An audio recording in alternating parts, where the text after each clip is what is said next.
वायरियाणं नमो उवज्जायाणं नमो लोये सब्बसाहुणं एसो पंचमनुक्कारो सब्बपावपणासनो मंगलाणं च सब्देसि पद्मं हवै मंगलम् मंगलं भगवान् वीरो मंगलं गौतम प्रभु मंगलं स्थूलिभद्राद्य जैन धर्मोस्तु मंगलम् अंगूठे अमृतवसे लब्धितणा भंडार श्री गुरु गौतम समर्ये वांछित फल दाता। पूज्यपाद वादी वेताल शांति सूरी जी महाराजा विरचित यह जीव विचार प्रकरण जो 51 गाथा का एक ग्रंथ है, इसमें जीवों के विविध प्रकार के स्वरूप और वही जीवों के अनुलक्ष्य में विविध प्रकार की बातें इस ग्रंथ में आती है और इनका मुख्य उद्देश्य ये है इन सभी जीवों को हम पहचाने और उनकी दया, करुणा और उनकी विराधना से बचे, उनके प्रति दया करें, करुणा करें, प्रेम वात्सल्य करें और उनकी जीव हत्या या तो विराधना से बचे। और धीरे धीरे जीव, कोई भी जीव के दुख में यदि वो निमित्त नहीं बनता है, किसी भी जीव को दुख नहीं देता है, तो एक दिन इसकी भी ऐसी अवस्था आएगी किसी भी जीव से वो दुख नहीं प्राप्त करेगा, सदा के लिए सुख प्राप्त हो जाएगा और उन्हीं अवस्था को बोलते हैं मुक्ति। इसलिए 2 प्रकार बताए, जीव के मुक्त और संसारी, और हमारा सच्चा स्वरूप है मुक्त। ऐसी दशा कि जो दशा प्राप्त करने के बाद, जो स्वरूप प्राप्त करने के बाद ना ही तो हमें कोई कभी भी किसी भी प्रकार से दुखी कर सकता है और ना ही हम किसी के दुख में निमित्त बनते हैं। ऐसी अवस्था यानी कर्म से मुक्त, वो मुक्त यानी सिद्ध स्वरूप जीव, जहां सभी जीव समान रूप से होते हैं। अब संसारी जीव जो है वो कर्माधीन है, राग द्वेष वाले हैं, कसाय वाले हैं, स्वार्थ वाले हैं, अपने सुख के प्रति आसक्ति वाले हैं, यानी अपने सुख के लिए, अपनी सगुणता के लिए, अपने आनंद के लिए किसी भी जीव की विराधना या तो हत्या कर सकते हैं या तो उसे करनी पड़ती है, ये भी बोल सकते हैं। तो उस संसारी जीव के किस प्रकार के स्वरूप है, ये बात बताते हुए 2 विभाग दिखाए कि संसारी जीवों के मुख्य भेद 2 है, त्रस और स्थावर। और स्थावर के मुख्य भेद 5 है और उनके उत्तर भेद 22 है। 1 से लेकर 14 गाथा में जिनके पास एक ही इंद्रिय है, जो जीव स्थावर है, ऐसे जीवों के प्रकार 22 प्रकार दिखाए। अब दूसरा विभाग बताते हुए कहा कि दूसरा विभाग है त्रस, और 563 में 22 भेद सिर्फ स्थावर के, बाकी के सब भेद त्रस में आएंगे। तो त्रस के मुख्य विभाग दिखाए विकलेंद्रिय और पंचेंद्रिय, क्योंकि संसारी जीवों में इंद्रिय के हिसाब से भेद यदि करे तो 1 2 3 4 5 इंद्रिय 5 प्रकार से होंगे। तो जिनके पास 5 इंद्रिय, उनके पास परिपूर्ण 5 इंद्रिया है। सभी जीव के पास मिनिमम 1 इंद्रिय तो होती ही है। तो 1 से ज्यादा और 5 से कम हो उसे विकल इंद्रिय, विकलेंद्रिय बोलते हैं। बेइंद्रिय, तीन्द्रिय और चौंद्रिय तीनों का समावेश विकलेंद्रिय में होता है। और विकलेंद्रिय के मुख्य 3 विभाग हो जाते हैं, बेइंद्रिय, त्रिइंद्रिय और चौरिंद्रिय। उनके भी पर्याप्त और पर्याप्त होके 6 भेद हो जाते हैं, यानी विकलेंद्रिय के 6 भेद हैं। उसमें से जिसके पास 2 इंद्रिय है, 3 इंद्रिय है, 4 इंद्रिय है, ऐसे जीव की बात करते हैं 15 से लेकर 18 गाथा तक ये सब बता दे। तो 15वीं गाथा में कहा कि शंख कवड्डय गंडूल झलोय चंदनग अलसलह गाई मेहरी किमी पुयरगा बेइंदिय मायवा हाई। यानी इसमें काफी सारे प्रसिद्ध ऐसे 2 इंद्रिय वाले जीव के नाम दिखाए। एक शंख, जो शंख है जिनको पंच सेल हम बोलते हैं, दरियाई जीव है, समुद्र में उत्पन्न होने वाला, जल में रहने वाला एक जीव है जो बेइंद्रिय है। और ये शंख जो है उनके ढाल उनके शरीर का एक भाग है, उसमें श्वेत या तो बादाम कलर का यानी पीच कलर का और काफी सारे अलग अलग प्रकार के भी ईयल जैसे कोमल मृदु ऐसे जीव इसमें होते हैं। और ये जो हमारे मंदिर आदि में जो शंख है वो उनके कवच के तौर से काम करते हैं, यानी कवच के रूप में होते हैं। तो ये भी इंद्रिय जीव है। कौंच सेल माने शंख, कवड्डय यानी कौड़ी, कावरी, विविध प्रकार की कोड़िया जो है उसमें भी इसी तरह जीव होता है। और ये कोड़ी कावरी जो है वो उनके ढाल के साथ शरीर का एक भाग रूप है। शंख कवड्डय गंडूल, गंडूल यानी गंडोला, इसे उदर कृमि कहते हैं, एक प्रकार की ईयल और जिसे बोलते हैं, एक प्रकार का जंतु है जो पेट में होता है। इनको एब्डोमिनल वर्म कहते हैं, पेट में होने वाले कृमि। ज्यादातर पेट में होते हैं इसलिए उदर कृमि बड़े होते हैं, पट्टी की तरह, सेलो टेप या तो दूरी की तरह, इसलिए उसे पट्टी कृमि भी बोल सकते हैं। ज्यादातर मीठा वगैरह खाने वाले ऐसे बाल जीवों के पेट में ये जीव होते हैं। ये जब काफी बड़े होते हैं उनको गंडोल बोला जाता है, छोटे हो तो उसको कृमि बोला जाता है, किंतु बड़े हो तो उसे गंडोला, गंडूल या तो बड़े उदर कृमि बोला जाता है। सिर्फ वो पेट में नहीं, बाकी के अवयव में यानी आंख वगैरह में भी हो सकते हैं। शंख कवड्डे गंडूल जलोय माने झोंक, जिसे लीच बोला जाता है, ये भी मरून, लाल, ब्लैक, डार्क ब्लैक ऐसे कलर का ये जंतु जीव है, एक कीड़ा है जो पानी में या तो पानी से भरे, कादव से भरे ऐसे स्थल में उत्पन्न होता है। और ये कीड़े की एक विशिष्टताएं हैं कि ये आहार यानी खाने में माहिर होता है और उस खुराक है उसका लोही, यानी वो लोही चूसता है।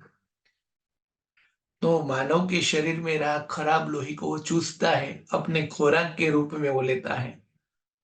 इसलिए पुराने जमाने के वैद्य इसको औषधि के रूप में यानी कि शस्त्र क्रिया के रूप में यानी रोग मिटाने में इनका उपयोग करते थे।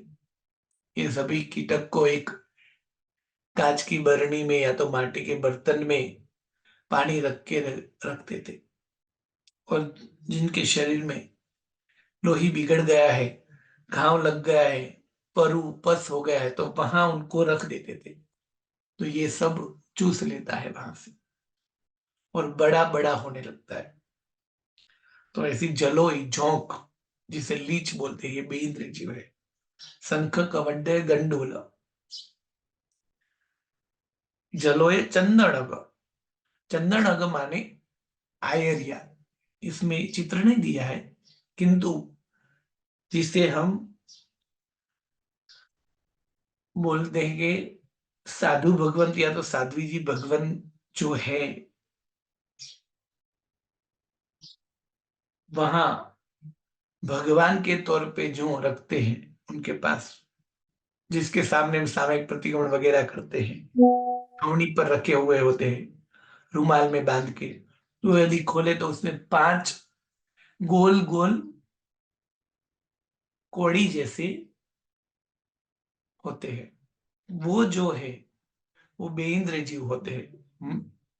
अभी वो बेइंद्र नहीं होते हैं, जैसे कोड़ी शंख है, उसी तरह ये जो है वराटक जिसे बोलते हैं, या तो अक्ष जिसे बोला जाता है, जिसे आयर या तो चंदनग बोलते हैं, ये भी एक दरियाई जीव है।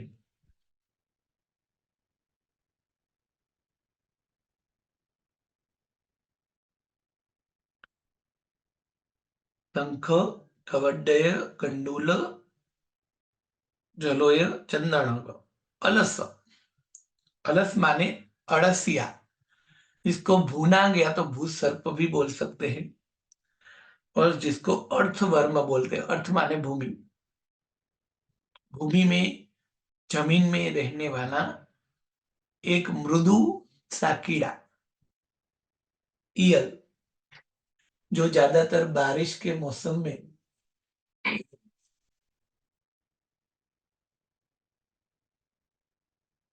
उत्पन्न होती है। और ये जो है उनके दोनों तरफ मुंह होते हैं।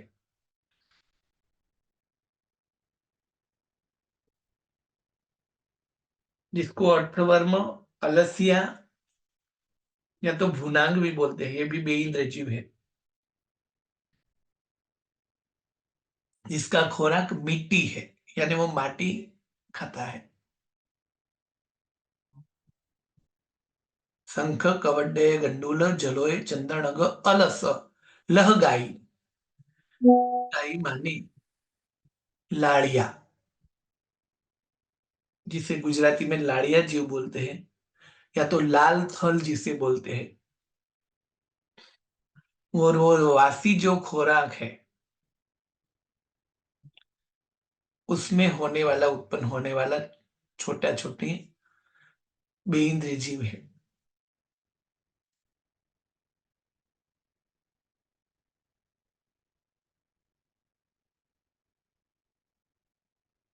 यानी रखे हुए खुराक का मतलब जो आज के दिन ही चलता हो, ऐसा खुराक दूसरे दिन तीसरे दिन तक रखते हैं, तो उसमें जो जंतु उत्पन्न होता है वो स्टिल फूड, એટલે જે वासी खराब खुराक में उत्पन्न होते हैं, जैसे ब्रेड, पाव, रोटी, कोई भी खुराक में उत्पन्न हो सकते हैं। पकाए हुए खुराक वासी बनने के बाद जिसमें उत्पन्न होता है, वो छोटे जंतु, जिसको लालिया या तो लाल थल बोलते हैं।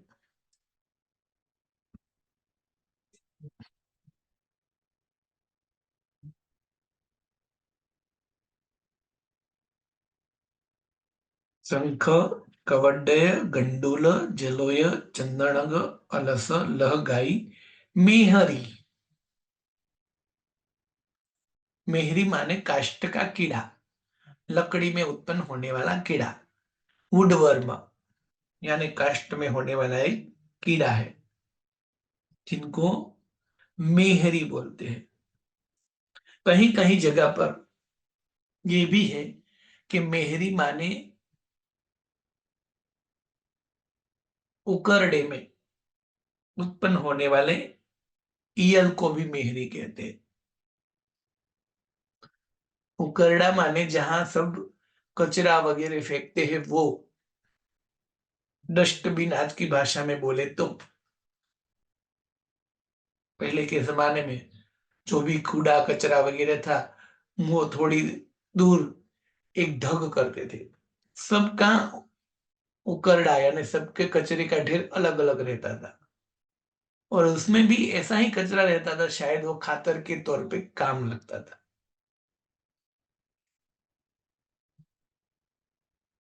यानी उकरडे में होने वाला एक ईयल कीड़ा, उसे भी मेहरी कहते हैं। या तो लकड़ी में पैदा होने वाला, यानी लकड़ी के छोल वगैरह जो है, लकड़ी के छोटे छोटे पाउडर जो है उसमें उत्पन्न होने वाला एक कीड़ा है, इसको बोलते हैं वुडवर्म।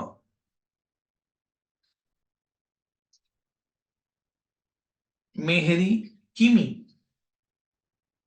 कीमी यानी कृमि। बड़े, बहुत बड़े कृमि को गंडोला बोला, जो कि गंडोला का दो अर्थ होता है। बड़े कृमि को भी गंडोला बोला जाता है, और दूसरी बात यह कि नहीं, शंख जैसे ही एक दरिया में उत्पन्न होने वाले जीव को भी गंडोला बोलते हैं।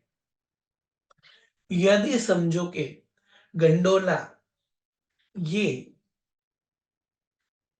शंख जैसा जीव है, तो यहाँ कृमि में, पेट में उत्पन्न होने वाले बड़े कृमि को बड़े कृमि बोलेंगे, छोटे कृमि को छोटे कृमि बोलेंगे। किमी माने कृमि।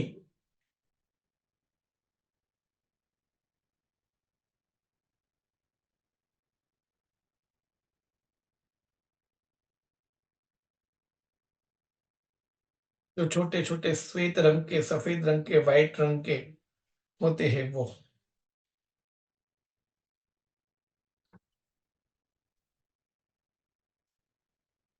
और इनके कारण काफी सारे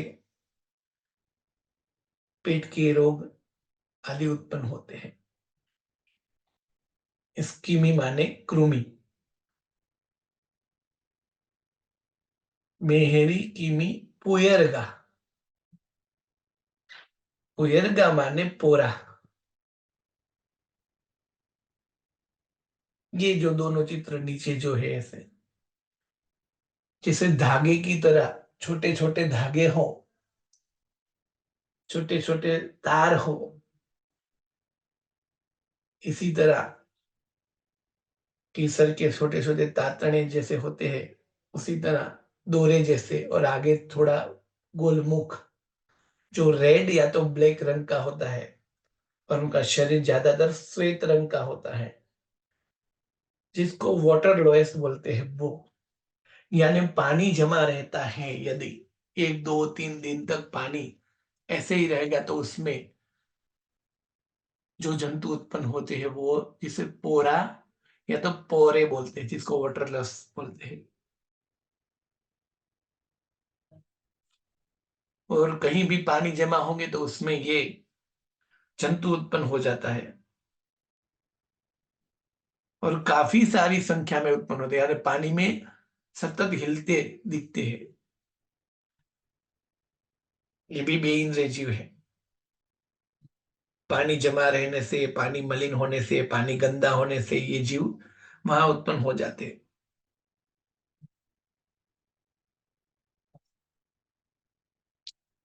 मेहरी पुएरगा, मायवा हाई, शंख, शंख,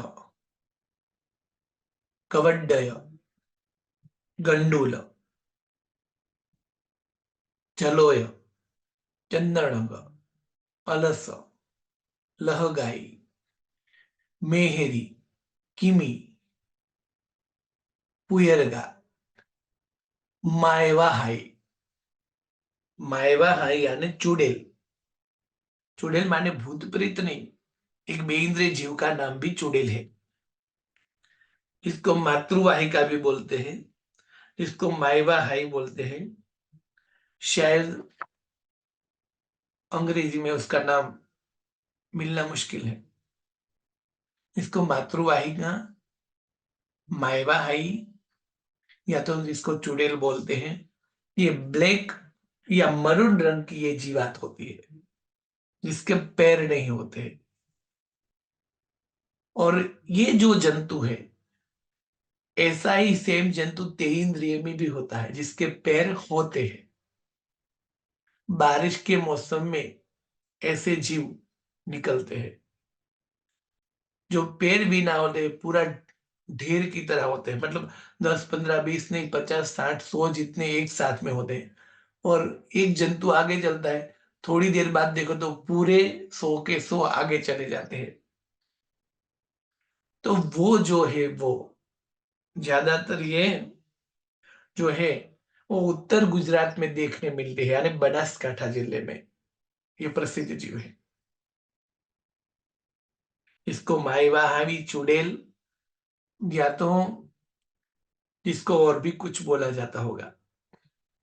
और ऐसा ही जीव सेम तेंद्रिय हो, तो जिसको भादरवा भी बोलते हैं, या तो वो चल सकता है, उनके काफी सारे पैर होते हैं, तेंद्र हो तो ये बेंद्र की बात है।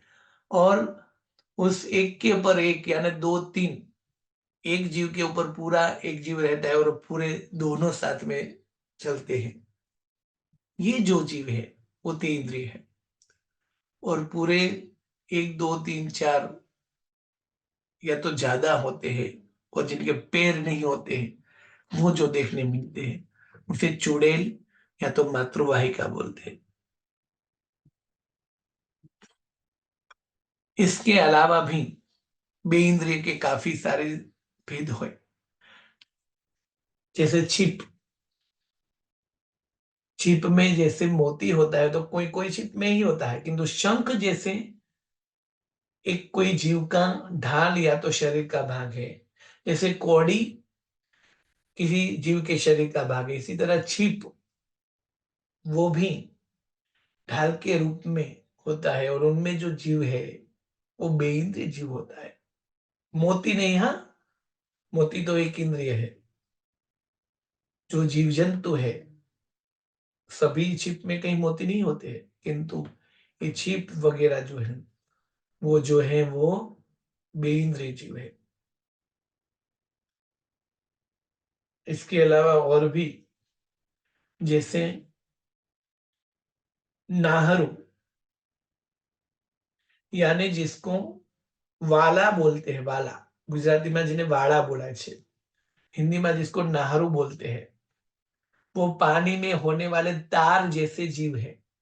यानी हमारे बाल जैसे बारीक होते हैं, और वो धीरे धीरे बड़े होते हुए, और जैसे कॉपर के तार है तो लोहे के जैसे तार हो ना, ऐसे हो जाते हैं।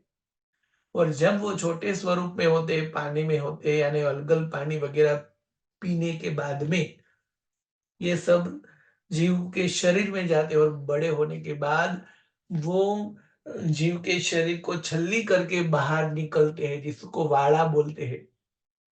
जैसे हमारे शरीर में से रोम राजी यानी रुवाटी जो निकलती है, उसी तरह उस छिद्र में से, चमड़ी में से, काफी सारी जगह में से वो वाला नाम का जीव वहां से शरीर को भेद कर बाहर निकलता है, जिससे नाहरू बोलते हैं, या तो गुजराती में जिसे वाड़ा बोलते हैं, लंबी लंबी डोर की तरह जो होता है वो। खराब पानी में उत्पन्न होता है, और बिना छाने हुआ पानी के साथ होने के कारण वो शरीर में जाता है, और शरीर में बढ़कर वो शरीर से बाहर निकलता है।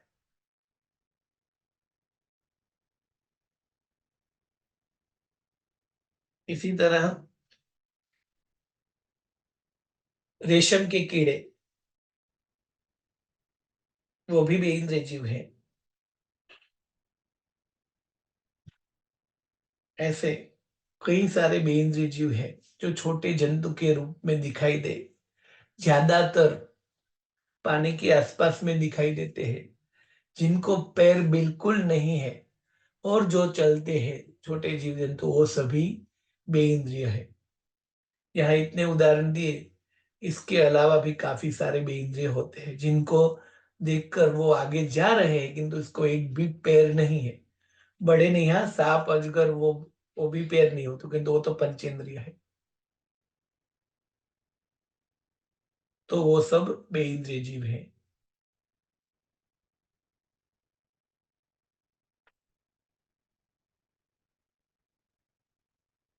अब 16 और 17वीं गाथा में तेइंद्रिय यानी 3 इंद्रिय वाले जीव है, उसे तेइंद्रिय बोलते हैं।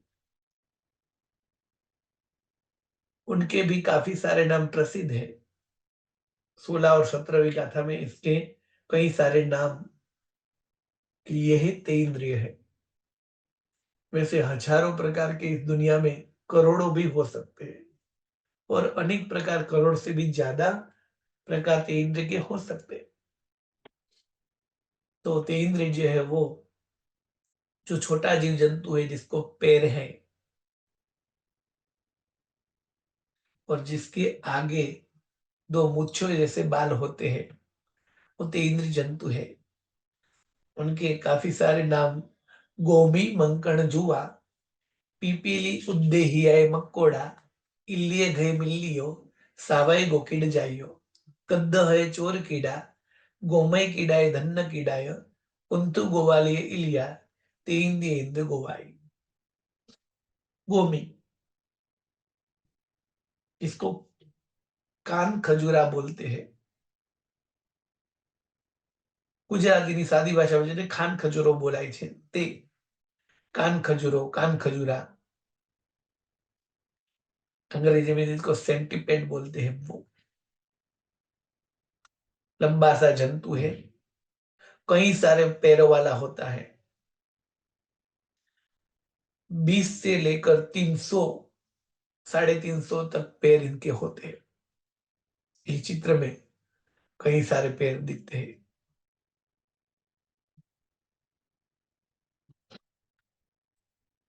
तो गोमी माने कान खजूरा, सेंटीपेड। मंकड़, मंकड़ माने खटमल, बेड बग, यानी बेड में ज्यादातर मिलता है सोने के टाइम पे, खटिया में वगैरह में जो होता है जंतु, रेड मरून रंग का जो होता है, जो मनुष्य को काटता है और उनका लोही पीने का कार्य करता है, वो। इसको बेडबग, जिसको खटमल, या तो जो हम इसे मंकड़ बोलते हैं, वो खटिया में, पलंग में, लकड़ी में वगैरह में होता है, जहां पोलान हो उसी भाग में। और रात को मनुष्य का लोही भी वो पीता है, यानी लोही चूसने में उसको बहुत मजा आता है। ऐसे लाल रंग का जो जंतु है वो मांकड़, जिसको बोलते हैं, या तो खटमल बोलते हैं। गोमी मंकड़ जुआ, जुआ माने माथे में जो होते हैं वो, हमारे बाल में जो हेयर में जो होता है वो।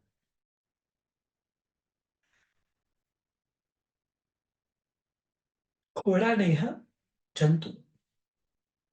वो सफेद कलर का या तो काले रंग का जो होता है, जिसे जू बोलते हैं,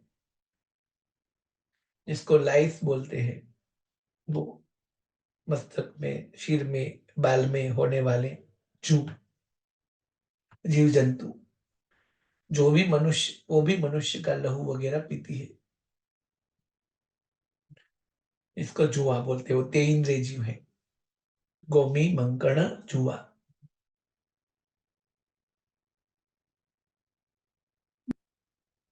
पिपीली यानी चींटी, जिसको कीड़ी बोलते हैं, वो अनेक प्रकार की, सभी प्रकार की चींटियां इसमें आ जाती है पिपीली में।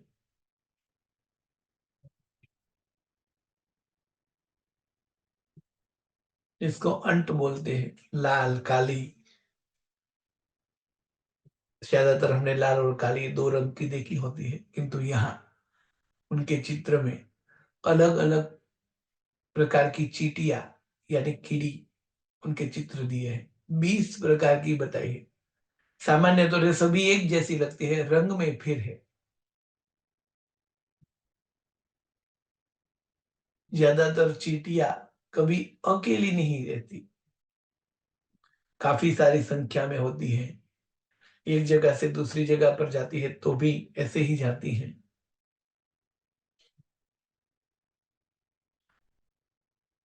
गोमी, मंकड़, जुआ, पिपीली, उद्देहिया, उधई, इसको हम दीमक बोलते हैं, या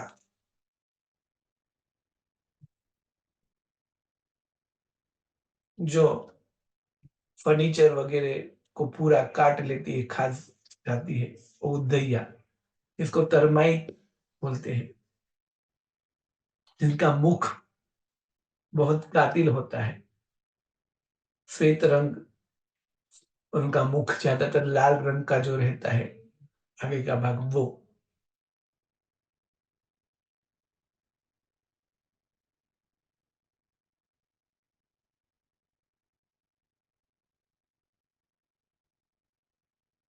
गोमी, मंकड़, जुआ, पिपीली, उद्देहिया, मकोड़ा, मतलब चिंटा, मकोड़ा।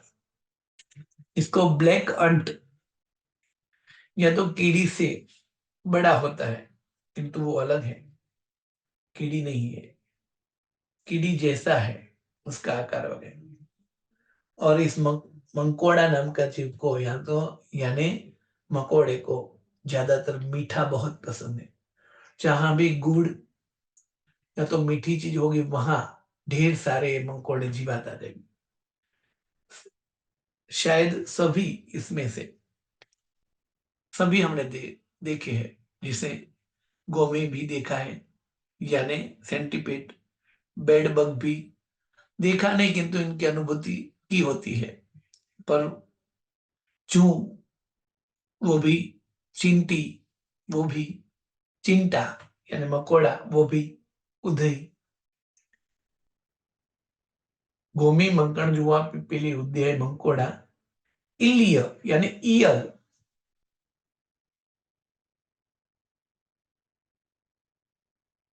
और ईयल का नाम दो बार तेंद्रे में आता है। तो ये जो ईयल है वो अनाज में उत्पन्न होने वाली कोमल ईयल, यानी गेहूं चावल वगैरह में जो उत्पन्न, चावल में ज्यादातर चावल जैसी श्वेत कलर की होती है, गेहूं आदि में देखे कोई भी अनाज में, तो वही रंग की और एकदम कोमल ईयल जो होती है उन्हें बोलते ईयल।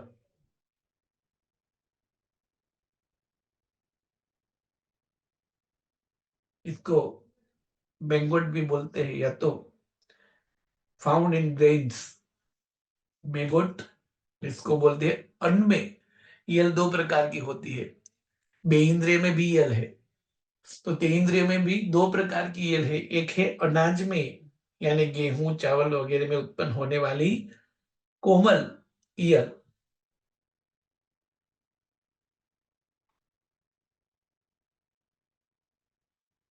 ज्यादातर उसके पैर बिल्कुल नहीं दिखाई देते, ऐसे छोटे छोटे होते हैं।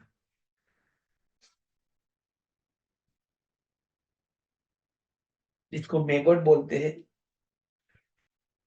या तो फाउंड इन ग्रेन्स यानी अनाज में उत्पन्न होने वाली यल। इलियो, घयमिलियो माने घीमेल, ये जो चित्र है इसको घृत मलेकिया या तो घीमेल बोलते हैं। इनको spoiled ghee, found in spoiled ghee माने खराब घी में उत्पन्न होने वाला एक कीड़ा, इसको घीमेल बोलते हैं। वैसे यहाँ ज्यादातर पुस्तक में और सभी जगह पर ये अर्थ किया है। और घीमेल का दूसरा अर्थ ये भी है, खराब घी में होने वाली ईयड़, ये तो है ही, किंतु खराब घी में उत्पन्न होने वाला कीड़ा, उसे भी घीमेल बोला जाता है। या तो जंगल में भी ऐसे मंकोड़ा है, या तो ऐसे जंतु है जिसका मुख वज्र जैसा मजबूत होता है और किसी के भी शरीर में वो आर पार निकल सकता है। यहाँ से आगे से समझो कि एक हाथ में से गया तो दूसरी ओर निकल सकता है, ऐसा इसका मुख होता है। उसे भी घीमेल बोलते हैं, क्योंकि घीमेल का वर्णन कल्पसूत्र में परमात्मा महावीर देव जब जंगल में थे तो उसने घीमेल ने आकर उनका शरीर पूरा छल्ले कर दिया, ऐसी बात आती है। इनका मतलब क्या हुआ कि जंगल में उत्पन्न होने वाला कीड़ा भी घीमेल हो सकता है। यहाँ खराब घी में उत्पन्न होने वाला एक कीड़ा जो घीमेल है।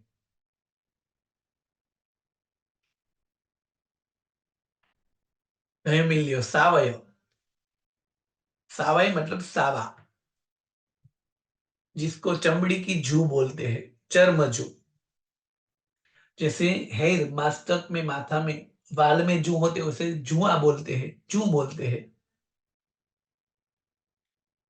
जिसको चमड़ी में जो उत्पन्न होती है, यानी हमारी रोम जो है उसमें, यानी बाल सिवाय, सिवा जो मस्तक में बाल है उनके अलावा जो बाल है, ज्यादातर अंडर आर्म जिसे बोलते हैं वहां, या तो जहां भी पैर में, हाथ में, जहां भी बाल हैं, उस बाल की स्टार्टिंग पॉइंट में,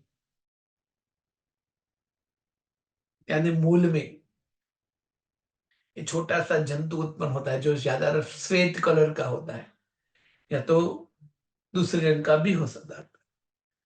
जिसको हम देखते हैं हमें ये लगता है कि वो हमारी चमड़ी पे कोई पॉइंट या तो कलर का बिंदु है। वो अपने सारे पैर वह चिपका कर, या तो बोल सकते हैं कि उसके बाल के मूल के साथ जॉइंट रखता है। और काफी सारी देखने की मेहनत करो फिर भी वो दिखता है, क्योंकि बहुत छोटा होता है। इसको फॉलिकल माइट बोल सकते हैं, इसको चर्मजू, स्किन की जू बोल सकते हैं, क्योंकि स्किन में जहां भी बाल है उस बाल के मूल में होने वाला जंतु है। और ये जंतु जिसके शरीर में होता है उनको काफी सारे कष्ट आने वाले होते हैं। ये ज्योतिष शास्त्र ऐसा मानता है। वैसे देखा जाए तो कहीं भी शरीर में कोई भी जू या तो कोई भी कीड़ा हुआ तो उनका सिद्धांत यही होगा कि इनको कष्ट होगा। जैसे देखो मस्तक में काफी सारी जुएं होगी तो कष्ट होगा, जैसे पेट में कृमि हुई तो भी कष्ट तो होगा ही। क्योंकि ये विशेष है कि ये जंतु पड़ने के बाद ऐसा माना जाता है कि उस मनुष्य को काफी सारी कठिनाई का सामना करना पड़ेगा। सावय गोकीड, गोकीड यानी कान में होने वाले कीड़े, जो पशु यानी गाय, डॉग आदि के कान में होते हैं, और ज्यादातर कुत्ते के कान में यानी कि डॉग के कान में जो होते हैं वो, जो दाना की तरह होता है, जिसका मुंह और पैर उसके चमड़ी के साथ बराबर चिपक कर रहता है, इस कुत्ते के कान के साथ खींचने के बाद भी नहीं वो निकलता है। इसको यरमाइट यानी कान में होने वाले जंतु कहते हैं। ज्यादातर कुत्ता, बिल्ली इनके शरीर में होते हैं।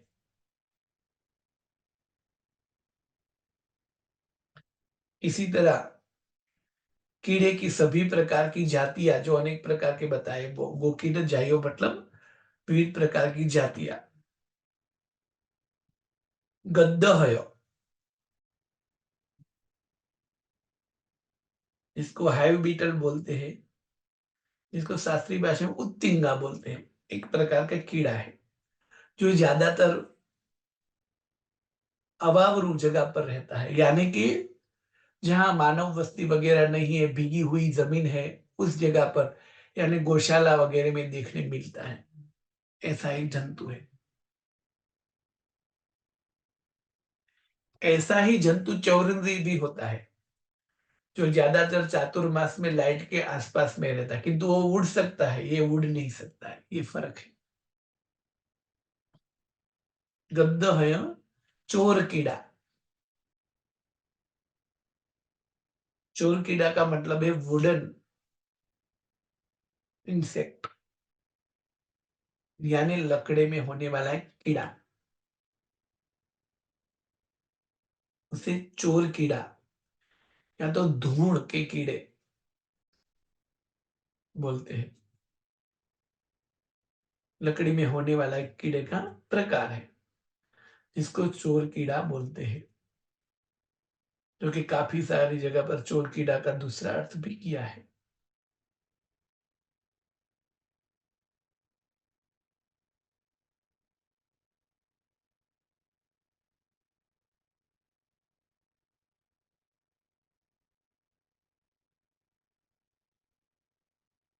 उसके बाद में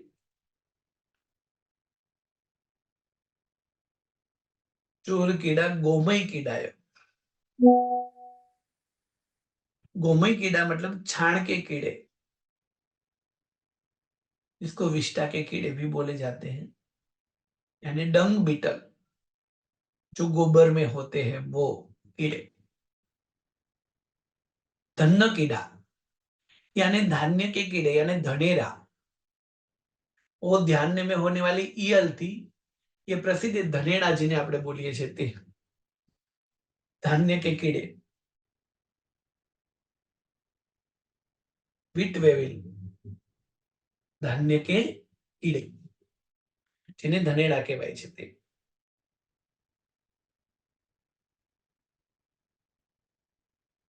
ज्यादातर वो गेहूं में होते हैं, गेहूं के रंग वाले, उस धनेरा है। इस गेहूं के उदाहरण से सभी प्रकार के धान्य में जो उसी कलर के कीड़े होते हैं, उन सबको भी धनेरा ही कहेंगे, यानी कि धान्य के कीड़े ही कहते हैं। कुंथु यानी छोटा सा क्षुद्र जंतु है, एकदम छोटा होता है, श्वेत रंग का होता है, ज्यादातर चातुर्मास में उत्पन्न होता है। इसको पेपर ईटिंग इंसेक्ट कह सकते हैं, यानी कागज में ज्यादातर ये उत्पन्न होता है। कभी कभी हम पुस्तक के पेज ऐसे पलटते हैं, तब वो चले तो ही दिखाई देता है। यानी हमारे पास जो खसखस होती है, या तो राई जो होती है, राई, उनका भी 7-10 भाग करे इससे भी छोटा जंतु है। यहाँ जो चित्र दिखाया वो बड़ा चित्र वो बना कर दिखाया है, किंतु बहुत छोटा जीव है, जो कागज में वगैरह में उत्पन्न होता है, नोटों के बंडल में वगैरह में भी उत्पन्न होता है। और ज्यादातर पुरानी पुस्तकें वगैरह हम यदि अच्छे से नहीं रखते और पुस्तक जब पलटते हैं, उनके पत्ते जब सड़ जाते हैं, तो उसमें ये जीव काफी सारे देखने मिलते हैं। इसको कुंथु या कंथवा बोलते हैं। कुंथु गोवालिया गोपालिक। वैसे गोपालिक कौन सा जीव है, ये ज्यादातर किसी पुस्तक में दिया नहीं है, किंतु काफी सारे पुस्तक में उसका उल्लेख है। गोपालिक माने एक ऐसा प्रकार का जंतु है, तीन्द्र, वो देखने नहीं मिला है, किंतु गोपालिक का दूसरा अर्थ है कपड़े की जू, यानी डस्ट माइट, यानी मैले कपड़े में सफेद कलर की, श्वेत कलर की जो जंतु होता है, उसे बोलते हैं डस्ट माइट। उसे गोपालिक भी बोलते हैं। और गोपालिक का दूसरा अर्थ ये है कि एक जाति का कीड़ा है, जिनका वर्णन नहीं बताया है कहीं भी। इलिया यानी ईयल। तो पहले भी इल्लीय शब्द आया, वो गेहूं चावल आदि में उत्पन्न होने वाली ईयल, और यहाँ जो है वो पत्ते पेज और पौधे पर उत्पन्न होने वाली ईयल।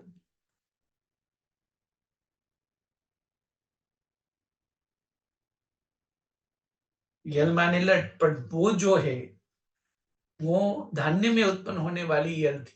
ये पत्ते पेज पर उत्पन्न होने वाली वनस्पति पर, सब्जी पर, जैसे भाजी पर, जैसे कोथिमीर पर, जैसे मटर पर, जैसे वाल पर, जैसे वालोर पर, सब हरी सब्जियां हैं ना, उस पे उत्पन्न होने वाली ये यल।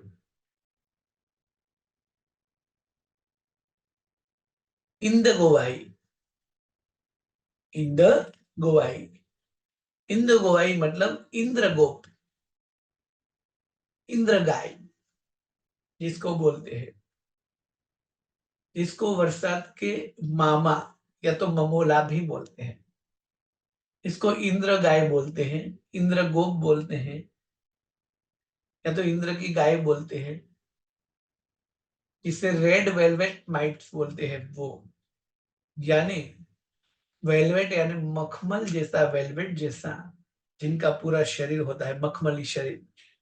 ज्यादातर बारिश जब होती है और बारिश सूख जाने के बाद जब जमीन है वो सूख जाती है, तब ये कीड़े काफी सारी संख्या के मात्रा में मिलते हैं। रेड रंग या तो मरून रंग के ज्यादातर ये होते हैं, जिसको छूने से हम मखमल को छू रहे हैं ऐसा लगता है। इसको इंद्रिय जीव।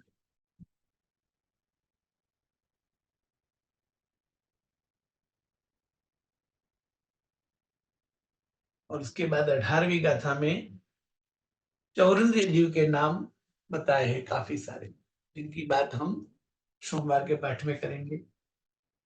हाँ, प्रश्न बोलिए।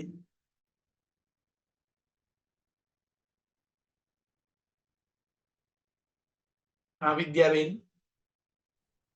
प्रणाम पंडित जी। दो दो प्रश्न है। एक तो जो शंख और आपने सीपी बताया ना, तो वो समुद्र में पाया जाता है, तो उनकी उत्पत्ति कैसे होती है? उत्पत्ति कैसे है? और दूसरा प्रश्न। दूसरा ये है कि जो 16वीं गाथा में आपने दिमक बताया, जो फर्नीचर को लकड़े को खाता है, और एक 17वीं गाथा में चोर कीड़ा बताया, वो भी वुड इंसेक्ट है। तो दोनों में फर्क क्या? और ये जो दीमक है, लकड़े लकड़े को खा लेता है, तो उनका मतलब पेट तो इतना सा होता है, तो वो कितना खाते हैं? उनका पेट भर के वो स्टॉप नहीं होते? मतलब कितने समय तक कंटिन्यू खा सकते हैं वो ऐसा?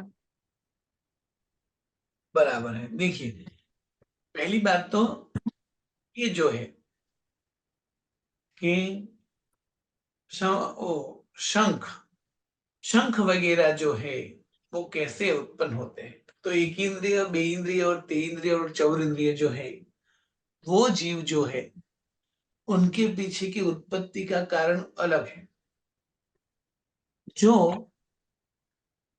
20वीं गाथा में गर्भज और समूर्छिम दो भेद आएंगे, तब गर्भज कैसे उत्पन्न होते हैं और समूर्छिम जो है, समूर्छिम यानी एक इंद्रिय सभी समूर्छिम है, बेइंद्रिय भी समूर्छिम है, तेइंद्रिय भी समूर्छिम है, चौरिंद्रिय भी समूर्छिम ही है।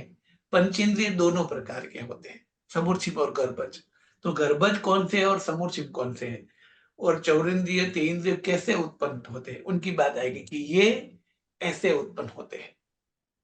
अब दूसरी बात कि हीमक यानी टर्माइट, ये जो है जिसको उधई के नाम से हम पहचानते हैं, तो ये उधई ऐसे रूप वाली है जैसे कीड़ी और मकोड़ा, यानी चिंटा और चिंटी। इन दोनों में फर्क है।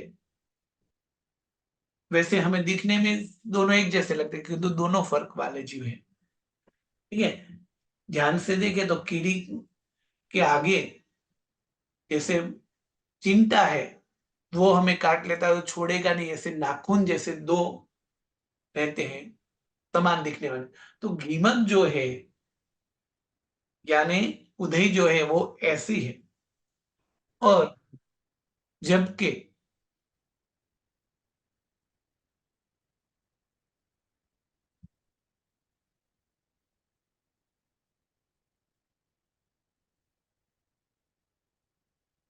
ये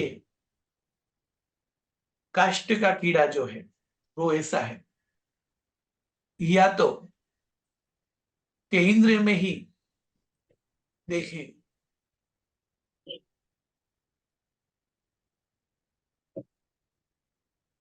तो ये जो है चोर कीड़ा वो अलग है।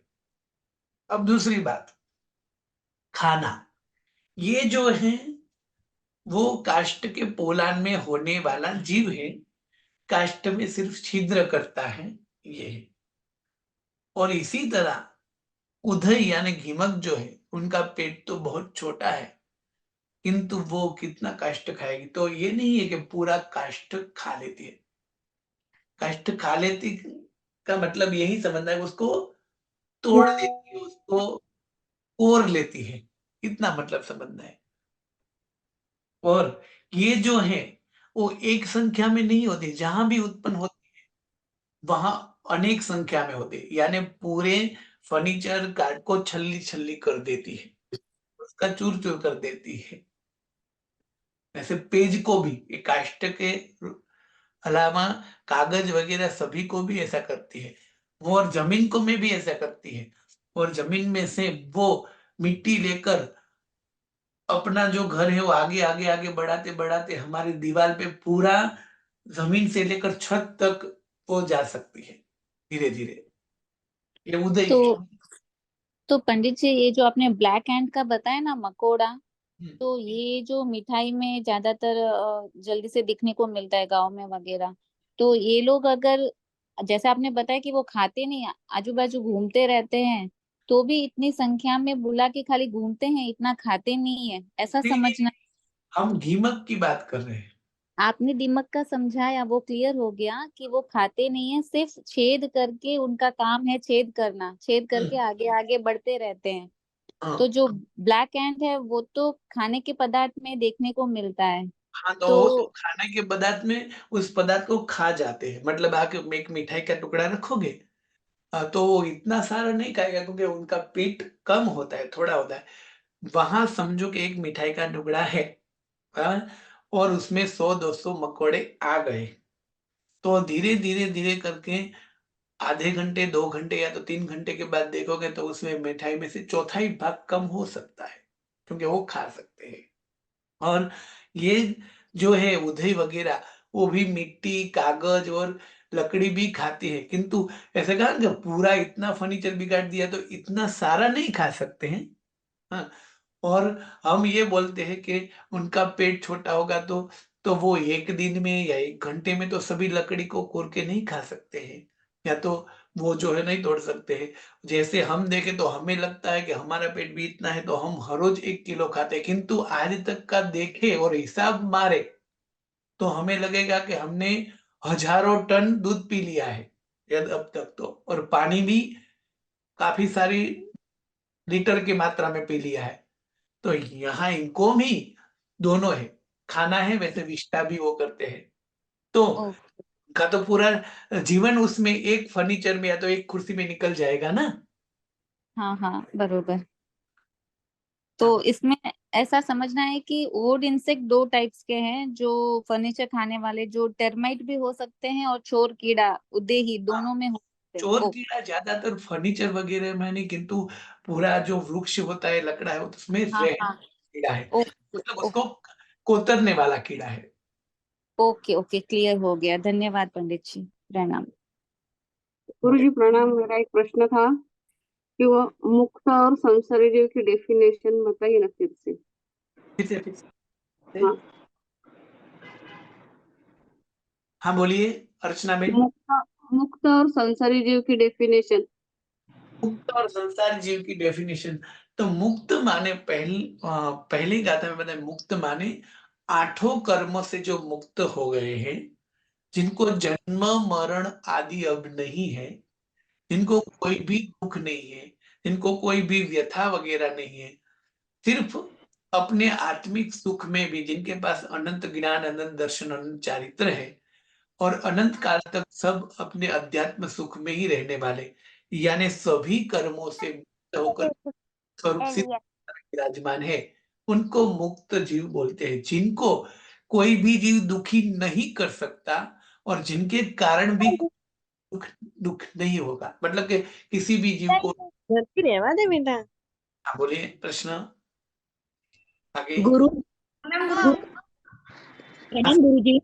हाँ। गुरुजी आपने ना ये बेइंद्रिय जीव में द्विदल का नहीं बताया है। द्विदल, और ये बेइंद्रिय जीव जो है उनके इतने नाम बताए, और इनके अलावा भी जैसे समुद्र लिक्षिका, जैसे कि रेशम के, जैसे कि वाल मतलब वाला, ऐसे सब जीव बताए। इसी तरह बेइंद्रिय जीव जो है, हाँ, उसमें एक भेद आएगा द्विदल। द्विदल माने बेइंद्रिय जीव नहीं है। हाँ, पहले तो द्विदल का अर्थ क्या है, तो द्विदल माने सभी प्रकार के कठोर। द्विदल माने सभी प्रकार के कठोर, यानी जिसको दलने से दो फाड़ हो जाती है सम भाग में, इसको द्विहन या तो द्विदल बोलते हैं। जैसे चना है, तो चना को तोड़ोगे तो दो दाल चने की दाल हो जाएगी, यानी दो सिरके समान भंग होते हैं। ऐसे अनाज को द्विहन या तो द्विदल बोलते हैं, यानी सभी प्रकार के कठोल आएंगे। आप मग मठ अड़द सभी को तोलोगे तो ऐसा हो जाएगा, मतलब उसमें से दाल बन जाएगी ना। तो वो जो है उस कठोल का दूसरा नाम है द्विदल या तो द्विहन।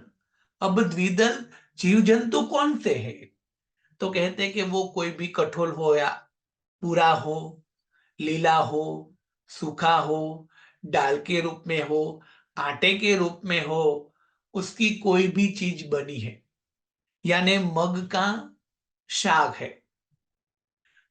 जैसे चोली की बात करें तो लीली चोली या तो सूखी चोली की सब्जी या तो साग है, या तो उसका लोट बनाकर या तो मतलब कि आटा बनाकर कोई भी चीज बनाई है, यानी जो ये कठोल के रूप में जो सभी अनाज है उसे द्विदल या तो द्विहन बोला जाता है।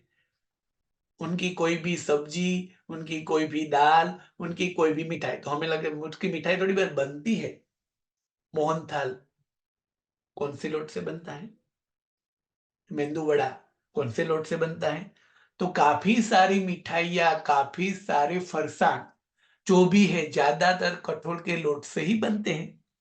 तो एक कठोल, पूरे कठोल, दाल या तो उसके आटे से बनी कोई भी चीज है, उनके साथ में यदि गोरस यानी कि दूध, दही और छाछ। गो का मतलब गो ज्यादातर हमारी भारतीय संस्कृति में गाय का दूध पीने का विधान है, इसलिए गो शब्द है। गो शब्द से सभी प्रकार के दूध लेने हैं, यानी गाय हो, भैंस हो, किसी का भी दूध हो।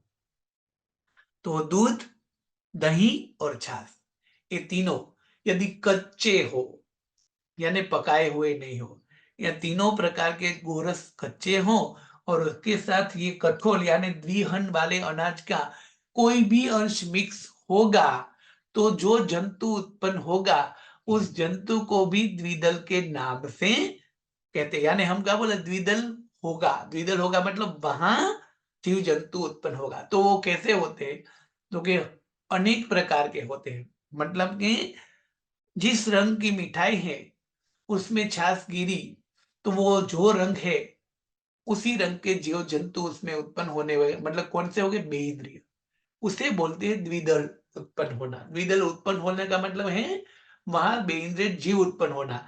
वैसे द्विदल कहते हैं किसे, सभी प्रकार के कठोल को, यानी दो सरखे भाग जिसके होते हैं ऐसे अनाज को द्विहन बोला जाता है। आप बोलिए प्रश्न।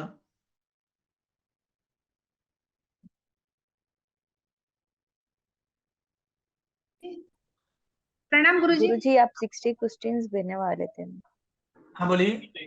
क्वेश्चंस भेजने वाले थे 60। हाँ, एक इंद्रिय में। नहीं, आप बोल रहे थे क्वेश्चंस भेजेंगे।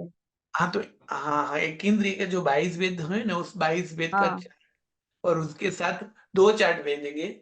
आज जो है सिर्फ उनके प्रश्नों के चार्ट, और दूसरे दिन उनके जवाब भी। आपको ये आज देख, भेजोगे ना गुरुजी? 22 जो है 22 भेद उसका चार्ट आपके सामने रखा है, और प्रश्न का जो चार्ट है उसके जवाब आपको सोचने, उनके बाद 2 दिन में आपके जवाब भी मिलेंगे।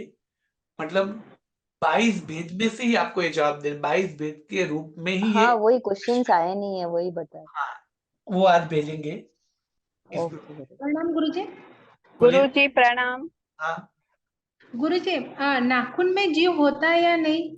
हाँ, नाखून में जीव होता है या नहीं? तो नाखून में जीव होता है, बाल में जीव होता है, किंतु वहां क्या लिखा है कि सभी जीवों का आत्मा अपने अपने शरीर में होता है। तो शरीर में जो भाग खाली है वहां आत्मा नहीं होता है।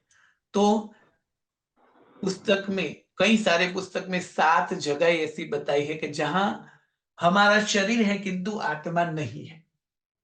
ऐसी 7 जगहें बताई है ना। या तो वो खाली जगह है वो, या तो वो बढ़ गए हैं वो, यानी जिसको काटने से दर्द न होवे वहां जीव नहीं है। नाखून में जीव होता है तो जहां उंगली के साथ जॉइंट है वहां जीव होता है, क्योंकि वो यदि उनको कुछ होगा तो दर्द हमें होगा, वहां हमारा आत्मा होता है। अब ये नाखून आगे बढ़ जाता है और जिस पर हम आगे बड़े बड़े 2 इंच 3 इंच 4 इंच वाले करते हैं, हाँ, और जिसको नेल कटर से काटने के बाद भी हमें कोई दर्द नहीं होता है, वो भाग में जीव नहीं होता है। नाखून में मतलब वो भाग में, बड़े हुए नाखून में हमारी आत्मा नहीं होती है। इसी तरह बाल, बाल को यदि लोच करोगे तो जहां बाल चिपका हुआ है वहां हमारी आत्मा है। खींचोगे, किसी के बाल खींचोगे तो वो दर्द होगा, किंतु वही बाल आगे आगे बढ़ते हैं और जहां काटते हैं तब दर्द नहीं होता, क्योंकि उस बाल में हमारी आत्मा नहीं फैली हुई होती। यानी बड़े हुए नाखून में, बड़े हुए बाल में, और दांत है बड़े हुए दांत में। मतलब ये नहीं कि जिनके बड़े बड़े दांत है उनमें, बड़े हुए दांत का मतलब ये है कि जब हम जन्म लेते हैं तब हमारे दांत होते नहीं, फिर धीरे धीरे दांत आते हैं और आगे आगे दांत बड़े बड़े हो जाते हैं। हाँ, तो लाल जो भाग है जिसको हम पेढ़ा बोलते हैं, जो दांत जहां ज्वाइंट है वहां तक हमारी आत्मा होती है। उसके बाद में जब दांत धीरे धीरे धीरे आगे निकल जाता है वहां नहीं जीव है। जैसे हमारे दोनों दांत की पंक्ति है उसमें हम बीच में नहीं, हाँ, दांत की जहां धार है, जहां दांत पूर्ण होते हैं वहां जगह पर यदि ऐसे सुई घुमाओगे तो भी दर्द नहीं होगा, किंतु धीरे धीरे सुई आगे गई और जहां लाल भाग है वहां सुई खुचेगी तो दर्द होगा। यानी बड़े हुए दांत के भाग में, यानी शरीर में जो अवयव निरंतर बढ़ते रहते हैं और आगे निकल जाते हैं, इसी यानी दांत की हनी पर, बाल, बड़े हुए बाल में, बड़े हुए नाखून में, ये 3। और जहां पोलान वानी यानी पोकल यानी खाली जगह है वहां भी नहीं होता। जैसे मुंह की खाली जगह, ऐसे 4 खाली जगह बताई है, ठीक है। जैसे हमारा मुंह पोला करो और हमारे मुंह में एक सुई रख के ऊपर की ओर जहां तालू बोलते हैं वहां खुजाओगे तो दर्द होगा, जीभ में रखोगे जोर से तो भी दर्द होगा, किंतु ये मुंह बड़ा करके उसमें गोल गोल गोल गोल बीच में ही घुमाओगे तो दर्द नहीं होगा। यानी मुंह की दोनों मुंह में जो जगह है वो। इसी तरह नाक, तो नाक में तब तक सुई घुमाओगे जब तक स्पर्शेगी नहीं तब तक दर्द नहीं होगा।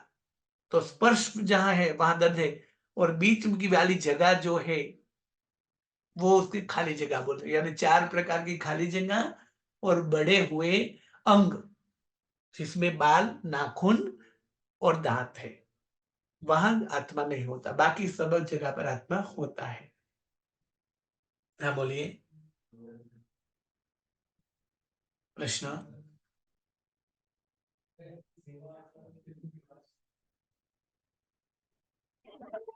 प्रणाम गुरुजी। हाँ, बोलिए। गुरुजी मुझे 2-3 बातें जाननी थी। एक हाँ, तो हरी सब्जी भी कटोल होती है तो उसमें ठीक है। अब छोला ही बोले राजमा बोले तो उनका तो वैसे भी 2 फाड़ होगा तो कटोल हो जाएगी। अब मेथी की भाजी होती है तो वो तो पत्ते होते हैं, उसमें तो कोई 2 फाड़ या 2 ऐसे होने वाला होता नहीं है। फिर उसका क्या गुरुजी? बराबर। तो जिसमें ये व्याख्या जो दाने के हिसाब से कही है कि द्विदल कौन किसको बोलते हैं, ठीक है, तो उसके उपलक्षण से यानी दाने में व्याख्या है जिसके 2 विभाग होते हैं, तो वो दाना जहां पैदा होता है वो सभी अंश को भी कठोल में ही ले लेने का, यानी कि वो दाने जो है, मेथी जो है, मेथी के दाने होते हैं उसके 2 भाग हो सकते हैं, यानी मेथी के जो दाने हैं वो कठोल है, तो मेथी के दाने में जो है वही मेथी के पत्ते में भी करना है। और बाकी के किसी कठोल के पत्ते की हम भाजी नहीं करते, इसलिए इसका वर्णन नहीं है। जैसे मग जो है, मग कठोल है, मग हम खाएंगे लीले हो या सूखे हो, ठीक है, किंतु मग के पत्ते या तो मग जिसमें उत्पन्न होते हैं वो पत्ते वो हम खाते नहीं है, इसलिए उसका वर्णन नहीं है। तो जिस तरह दाने जो दाना विहन है उनके सभी अंश को भी यही व्यवहार करते हैं, यानी मेथी के पत्ते को भी यही व्यवहार करते हैं। हाँ बोलिए, और प्रश्न आगे। गुरुजी म्यूट। हाँ गुरुजी, और शंख में छोटी, अगर आप बोलते छोटा सा जीव होता है तो जो छोटे शंख होते हैं उसमें छोटा जीव होता है, इतने बड़े बड़े शंख भी आते हैं तो क्या उनमें भी हाँ, जीव तो छोटा यही ही यही होता है? बात बोल रहा हूँ कि बड़े जितना शंख बड़ा वैसे वो जीव जंतु भी बड़ा होता जाएगा। तो वो जिंदा निकल जाता है या अंदर ही मर जाता है जीव शंख में? वो समुद्र के अंदर जब होता है तो उसमें जीवित ही रहता है, उनको लगता है तो वो पूरा शरीर अपना अंदर खींच सकता है, मतलब उनका शरीर का भाग ऐसा है कि वो शरीर के ऊपर ही शंख वाला भाग उनके साथ उत्पन्न होता है, तो वो शरीर का एक हिस्सा है, तो बाकी का जो हिस्सा है वो उसके अंदर पूरा छुपा सकता है, ऐसे रख सकता है, बाहर जब उसको मन हुआ तो बाहर निकलकर आगे चल सकता है। तो जब तक सुरक्षित स्थान में है तब तक तो उसे कुछ प्रॉब्लम नहीं होगा, किंतु जब किनारे पे शंख आ जाएगा तो वो जीव जो है वो ज्यादातर भूमि पर वगैरह पर टिक नहीं सकता, इसलिए वो थोड़े वक्त में, थोड़े दिनों में भी बोल सकते हैं, उनकी मृत्यु शायद हो जाती है। और वो जो जॉइंट है उनके साथ शंख, तो हमारा शरीर जो है वो इसी तरह जॉइंट रहता है कि पूरे पूरा ही एक साथ रहता है, किंतु जैसे पक्षी में होता है ना, मोर है तो मोर के पंख है, जहां मोर के पंख है वो मोर के शरीर का भाग ही है, किंतु वो धीरे धीरे उनके पंख अलग भी हो सकते हैं। इसी तरह ये शंख जो है, उनका जीव जो है वो शंख का भाग अलग हो जाता है, और बाद में भी वो जीव है थोड़ी देर जिंदा रह सकता है, और उसके बाद में वो मृत्यु भी उनकी हो सकती है। तो उनका शरीर कोमल होता है, इसलिए धीरे धीरे वो नष्ट हो जाता है, या तो शंख में भी होने के बावजूद भी वो वहां अंदर भी मर सकता है यदि उनका आयुष्य पूर्ण हो तो भी वो जैसे धीरे धीरे कहीं कोई मिट्टी भरी हुई हो और वो धीरे धीरे निकल जाती है तो उस शरीर का अवशेष धीरे धीरे निकल जाएगा और ये सिर्फ शंख रह जाएगा कवच के तौर पे। हाँ बोलिए, प्रश्न।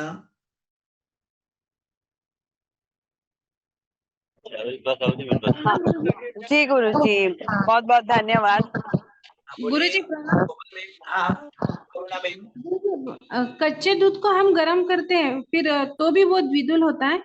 नहीं, कच्चे दूध को गर्म करके, कच्ची छाछ को गर्म करके, कच्चे दही को गर्म करके किसी भी कठोल के पूरा गर्म करना है, सिर्फ चूल्हे पर रख कर नहीं ले लेना है, उंगली में मतलब गर्म लगना चाहिए, मतलब आप जब दूध गर्म किया है तो उसको छुओ तो आग जैसा लगना चाहिए, इतना गर्म, पूरा गर्म करना है अच्छी तरह। तो गर्म किया हुआ गोरस यानी तीनों प्रकार के दूध, दही और छाछ जो है वो यदि कठोल होगा तो उसमें विहर यानी कि द्विइंद्रिय जीव वहां उत्पन्न फिर नहीं होगा। गुरुजी एक बार गर्म करके वो ठंडा हो जाता है तो बाद में उसको यूज कर सकते हैं ना? क्योंकि वो शरीर के लिए तो नुकसानकारी होता ही है। हाँ बोलिए।